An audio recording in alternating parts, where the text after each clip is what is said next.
Hey, this is Ian Westerman, head pro at EssentialTennis.com, where it's my mission to deliver passionate instruction to passionate players all over the world just like you. And in today's video, I'm going to show you what I believe is the ultimate tennis strategy.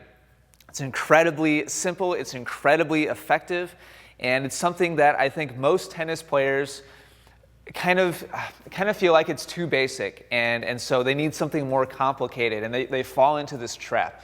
So before I tell you what the ultimate strategy is, I want to talk to you about what is overrated in tennis, and that is being sneaky or tricky or crafty with your strategy. And example of that would just simply be somebody who feels like they just have to constantly do something different. Maybe there's a backhand to backhand exchange in a singles point. And so I think a lot of times players think that to keep their opponent off balance, they have to give them a different look every point. And so they'll change directions a lot, they'll go down the line, they'll throw in different spins, they'll try drop shot and lob, and then on the next point keep it deep, and they're just constantly doing different things. Maybe they're even trying to disguise their swings, their technique, so that their opponent is constantly off guard.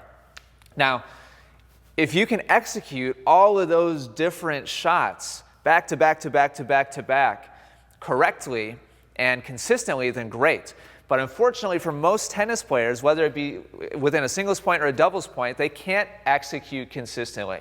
Their own level of execution drops, and so they end up losing a lot of points and giving away a lot of free, cheap, easy points that they don't have to. So I think that's a big trap a lot of players fall into. What you should be doing instead is what I like to call going to the well. That means picking out a dead simple pattern, and that could just simply be something like getting the ball to your opponent's backhand. And I wrote down here, go to the well like Nadal. Nadal is probably the best example, both because just about everybody has seen him play, and also because he kind of exemplifies this kind of strategy or tactic where he picks out an opponent's weakness and he just hammers it again and again and again. Now, he's a left-handed player, so oops, man down. So what we are constantly seeing from him is his forehand cross court to his opponent's backhand. Typically, vast majority of the time he's playing a right-handed player.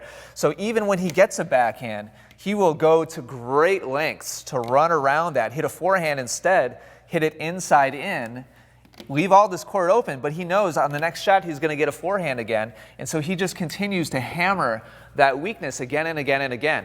And the big complaint or objection that tennis players have to this is, well, what if my opponent adjusts? What if they do something different and they change what they're doing to try to counteract my very direct, very obvious strategy? Well, then you have to make an adjustment too, and it becomes a little game of cat and mouse. But for most of you watching, once you find that winning pattern, you can keep hammering it for a long time before any substantial change is made by your opponent, if they change at all. A lot of times you find that simple pattern that's effective, you hammer it, and you just win the match. And it's something where you can just keep going back to it again and again and again. 45 minutes later, you've won the match, and it's been easy because you've made it very simple on yourself. If they do adjust, then you can change too. And it's kind of another video for another time. But I just wanted to simply and as quickly as possible just present that idea. Go to the well. Don't overcomplicate things. That's way overrated. If your opponent makes an adjustment, you can always adjust too. But take that lowest common denominator, find their weakness, hammer it, keep going to the well until they prove that they can in fact adjust.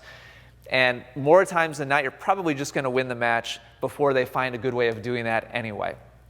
So hopefully you've enjoyed today's training video. If you have and you're watching on YouTube, do me a favor and click like. Also be sure to subscribe to the Essential Tennis YouTube channel so you don't miss out on future episodes of Ask Ian and training tutorials, both strategy and on the court. Lots of pro footage is coming out. We're constantly publishing new stuff. So subscribe so you don't miss out. And with that, also leave any comments or questions that you might have down below as well. So with that, thank you so much for watching. I appreciate it. Take care and good luck with your tennis.